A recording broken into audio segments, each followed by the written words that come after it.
today at Ljubljana's castle, which is a very nice spot to have an interesting and fine interview. This time with my soul sister, who is coming from South Africa, actually Cape Town. And she's now here in Slovenia for the second time. So I want to say hello again, Eleftheria. Hi. How are you feeling today here? Wonderful. It's a beautiful day. It's winter back home. I'm really happy to be in warmer weather. Oh yeah, but today it's not that warm, you know. Well, actually today we were like, we'll have this spontaneous our talk. We are used to talk a lot, but now today we will record our talk just to give you the message about the journey that is unfolding in our world. And it's not only the journey, it's actually the new era that is now coming through. Yeah. Tell us more about how you feel about this time that we are in and what is actually happening from your point of view. I think that what we're experiencing at the moment is a global alchemy and alchemy really in spiritual terms, spiritual alchemy is really just transformation. So we're moving out of all the old systems, economic systems, educational systems, social systems. All of these structures are busy changing, and I think a lot of us are really a little bit fearful, and we don't know how this is all going to happen. But the most important part is just to stay in the light, to stay in the vision of what we want to create. And we all know what we want. We know that we want to live in peace, we want to live in harmony, we want to be able to express our talents, our gifts, and to just be peaceful and loving. And the big part here represents the divine feminine energy that is now rebalancing in the world. And actually you are here because you have this key of the bigger picture, and you are now bringing this key to Slovenia for awakening because you are facilitating the seminars of awakening divine feminine and actually the Sacred Feminine Alchemy. Yes. So let's talk about divine feminine for a bit. Sure.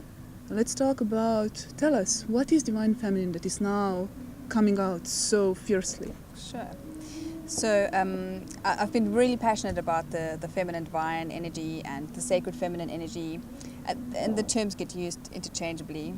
And sacred feminine energy really just means the balanced perspective of the divine feminine and the divine masculine. And that means we're not coming from the wounded masculine or the wounded feminine aspect anymore, but we've stepped into wholeness of a balanced, healthy perspective of both of them. And this journey is really a wondrous adventure, and we're all kind of on it, and it isn't an adventure if you know exactly what the outcome is going to be. So there always needs to be space for the mystery, because that's where all the magic can happen. That's where all the miracles can happen. That's where the field of possibilities is available to all of us. You're actually talking about the creation and co-creation, I would say. Yes.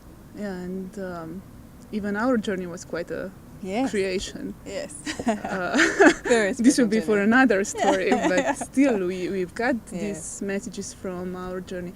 Yeah. Maybe you can share, I know, how the creation is now happening and how the creation will be happening in this system that is still going on. Yeah. And the new system. The new system. How can we, I don't know, change or switch now, or what? Yeah. I think we're moving out of the old kind of patriarchal system, which was very logical. It was very left brain orientated, and to remember that the patriarchal system has only been around for 6,000 years. Before that it was a matrilineage, and now we're moving back into a matrilineage. Matriarchal lineage does not mean the opposite of patriarchy, but it means really working together in a balanced way. So in this balanced system, creating really becomes different from the linear way of creating, more into a more creative way and an intuitive way.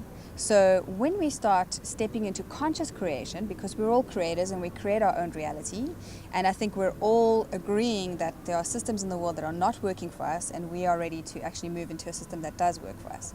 So conscious creation is making a clear choice, firstly, because your power lies in the fact that you have free will and you've got choice. And then it is about intuitive action.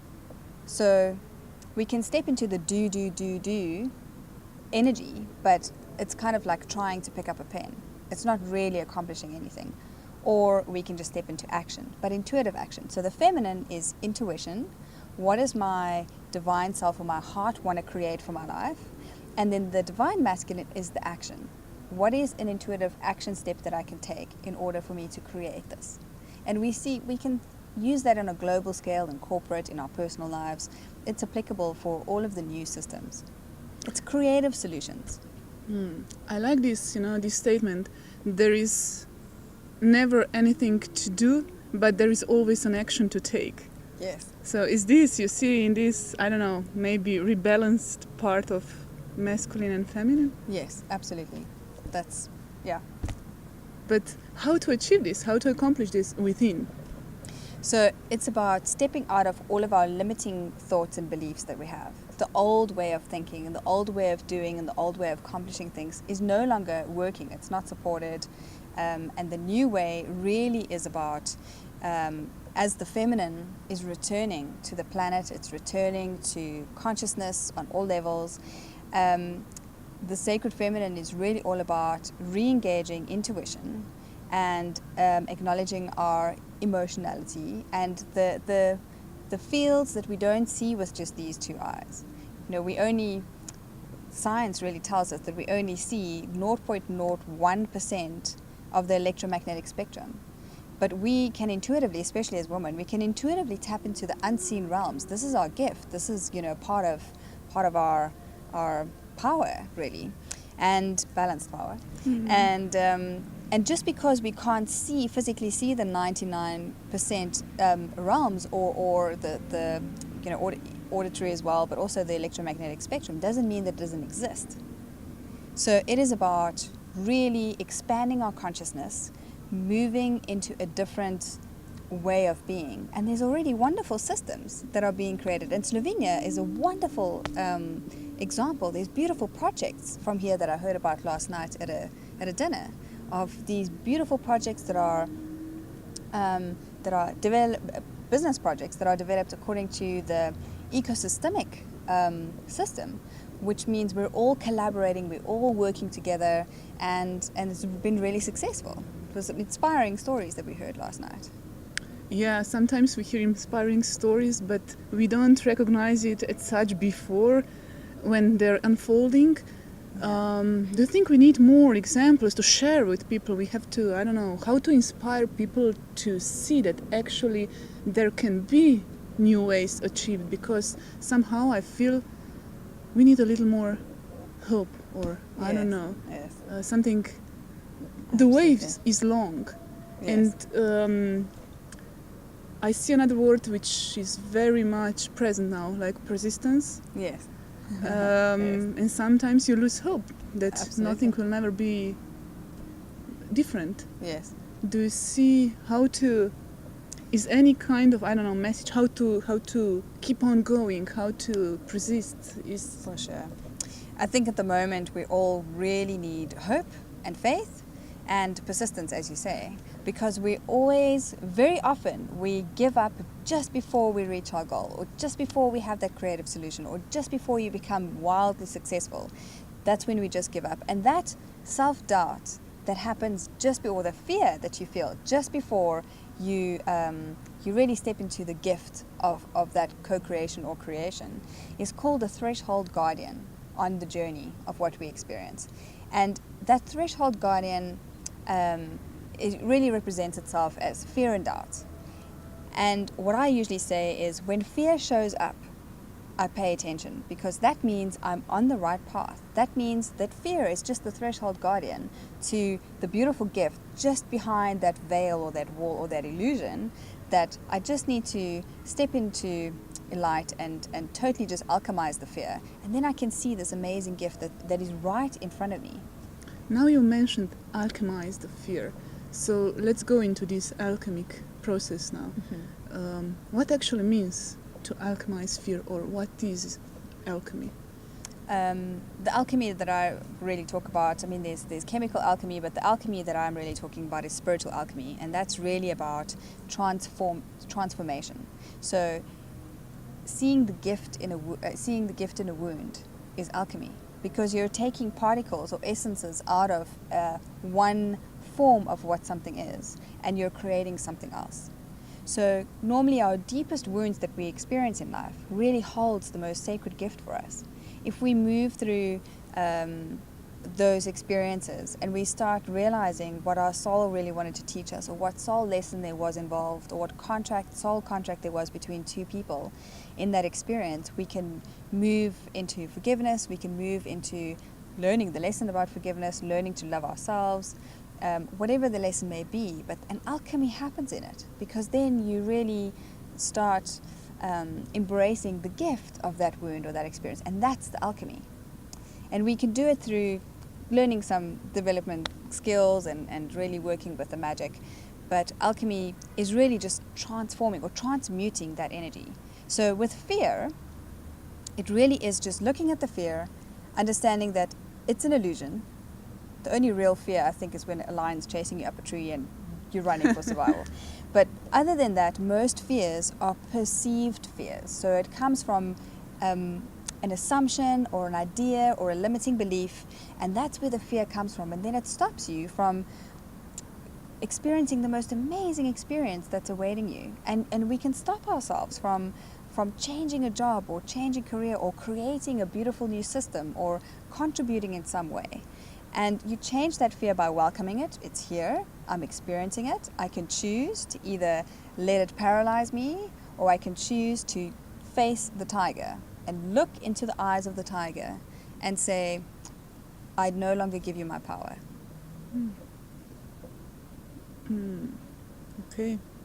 And while we are still at alchemy, it sounds a little bit mystical. Yes. But I know, do you feel, is there a quality of mystic present always here in alchemy? Absolutely. I think the ancients spoke a lot about alchemy, and there's a reason all of a sudden it's coming back into consciousness. You hear the word everywhere, kind of in all different fields and realms, and I think it's coming back for a reason. You know, it's for all different reasons. Can you share with us which reason? That's the magic. Yes, I think it's a collective choice that on a collective level, we're all, every single person that has chosen to be here specifically at this time, in the bigger scheme of the evolution of where we're at, chose to be here specifically to be witness and to bring their own specific beautiful energy to the planet, to assist her and us to kind of move into a different reality and different space. Whether you want to access that different reality on a very just grounded practical level, or whether you want to experience on a more expanded spiritual level, it's your choice which dimension or reality you want to really experience it from. But every single person has chosen to be here at this time, and I think I'm so grateful to be here at this time, because we're about to witness a huge change that I don't think we've experienced perhaps before. I'm looking forward to it. We Yes, are actually yes. walking it already. Yes, we're in it already. But it's quite a challenge now in this time. You can perceive it like as a challenge, but it is actually because we are now still in this old system. And people want to like go out of the system or create something new, but they don't know how to do this step, or if they do this step, then they feel like they're alone. I feel this is not like a collective issue around. Yeah. Do you see there is any, I don't know, magic solution for this, or how to step from the system that you feel that you're not aligned anymore with, and your soul is calling you to different path, and you hear this call, but you still don't want to actually listen to this call. Yes. Because you don't know how it's gonna unfold, what is gonna unfold, and with whom it's gonna unfold. So then you think your call is just an illusion or something. Yeah. And I think that's quite a collective challenge. And usually that really stems from old logical thinking, where I have to have this step, then that step, then that step, then that step, and that's when I will reach my goal. And that's the old system of creation, and we're really moving out of that and awakening to a completely different way of creating, with guidance and with your higher self and on your soul path. So usually the Sacred Feminine journey, or just the journey, starts with a call, and the call is there must be something more to life. And I think we're all experiencing a collective call right now. The second stage of that journey, and this journey system of mine is based on Joseph Campbell's monomyth. You can go and look that up. It's a beautiful, fascinating model for conscious creation. And the second stage is where we have refusal of the call. So you hear the call, but you're fearful. You think either you don't have the qualifications to do it, you think that it won't be supported, everybody tells you you're crazy, you won't accomplish it. Whatever the limiting thoughts and beliefs around that is, it still is a choice, and you still have the power. And I think that we really access all of the questions within ourselves. We have this beautiful, magnificent, intelligent aspect of ourselves that has all the answers, and it's within. And it really is just dissolving all of the barriers or all the limiting beliefs or the old programming that we have to access that. You can access it in a moment. So that refusal of the call is usually where our wounded inner child tells itself, we can't accomplish this. And you can either stay there, or this is the step where you take a leap of faith. And often we get stuck in the how, but the how, give me the how. And the most powerful answer or principle you can accept is to not know how. Because if you're in the not knowingness of it, that's when the field of possibilities is completely open. Because in that realm, you're not limiting yourself to this is the way it's going to happen. There are many different ways it may happen. All you've got to do is choose what you want to experience, and then let all the magic unfold. We've experienced this, you know, in our creation of our collaboration. It's been an amazing journey to just watch it unfold and be witness to that. This is really working, and it's supported, and it's an amazing way of creating consciously. Yeah. But sometimes people don't know how to discern between soul call and ego call, maybe. Yeah, absolutely. So maybe, are there any tools how to For sure. discern, and how can they learn to do this? Yes.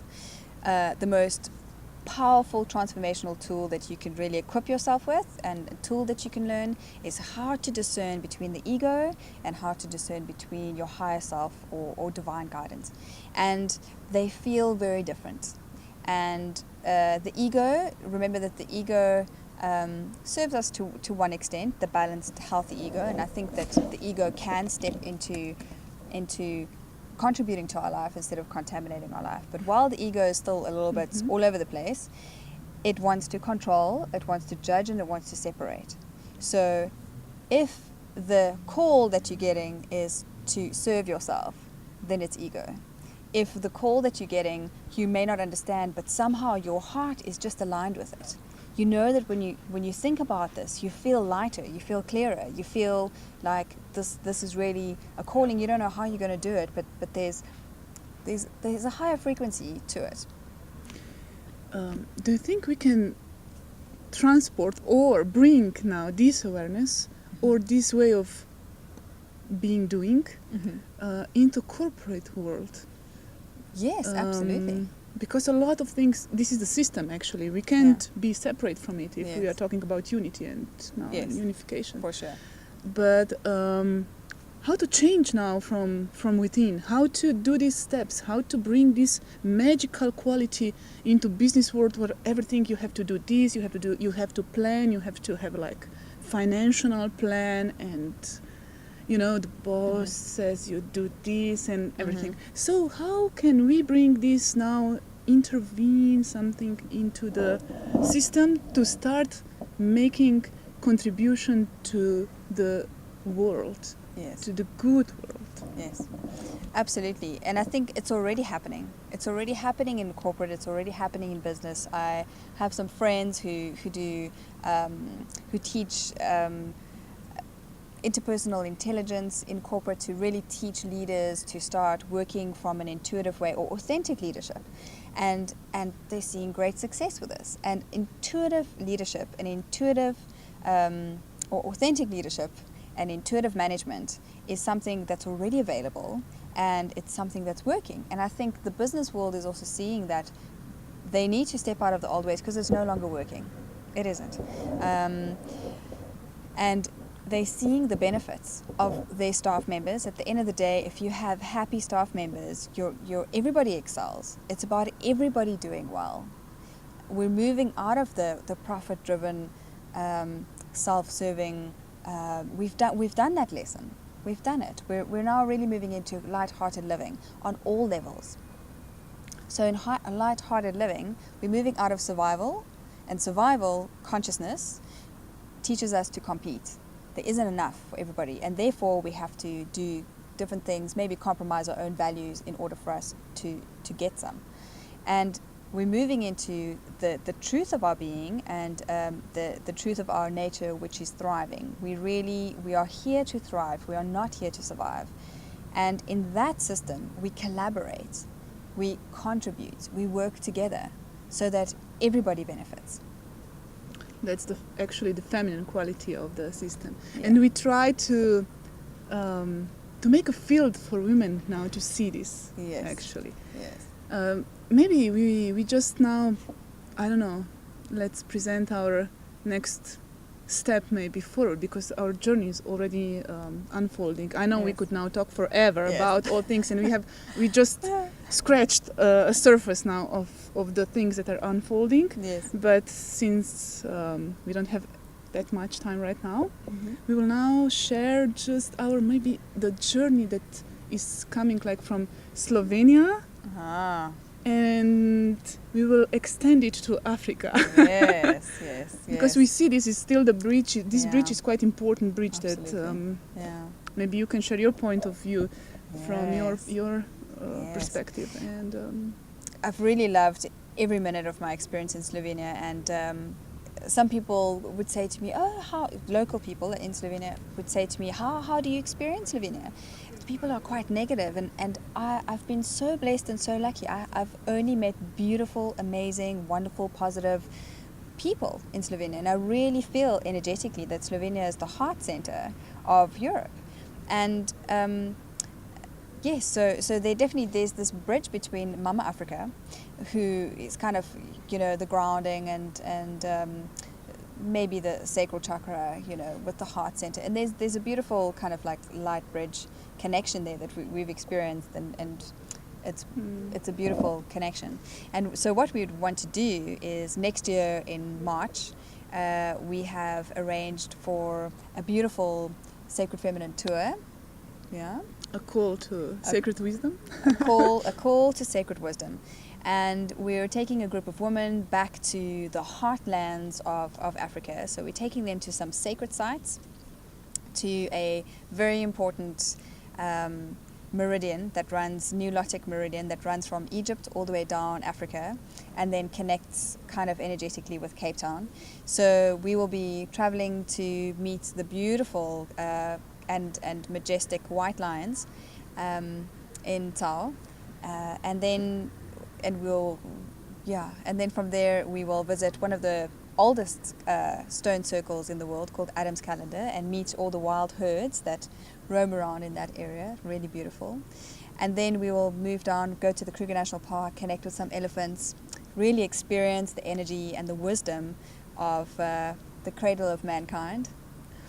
And then move down to Cape Town and do yoga safari, really retreat and just connect with nature and connect with the essence and the wisdom within, and also in Africa, and look at what Slovenia would contribute to Africa. I'm really looking forward to that. That would be beautiful. Yeah, and I'm also very much looking forward to this journey. And I think the journey that we started will continue. So we want to invite all of you who feel the call to join us, because it's going to be a sacred journey, and it's time for a little mystery to unfold. And I don't know, just maybe a last message that you would like to contribute to people, to the world right now, about the divine feminine and rebalancing the world, and what's most important right now at this moment. I think right now what's the most important is to persist and to keep really tuning into what we want to experience collectively, and that really is peace on all levels. And even in the midst of chaos, you can experience peace. And when we want to experience peace or love or whatever we want to experience, it's about leading by example. And so let there be peace, but let that start with us. Let there be love, let that start with us. So everything that we want to create, we have to first create from within. Because I would say that the greatest creation of all is the creation of yourself. Absolutely. Yeah. And maybe we just want to leave you with this message and invite you to the balance within and to contribution without. So thank you for watching. Thank you, Eleftheria, for joining us. Thank and for co-creating this journey and contributing your gift to the world. I think each of us has one gift, and I really want to now invite you to share your gift with the world. Thank you.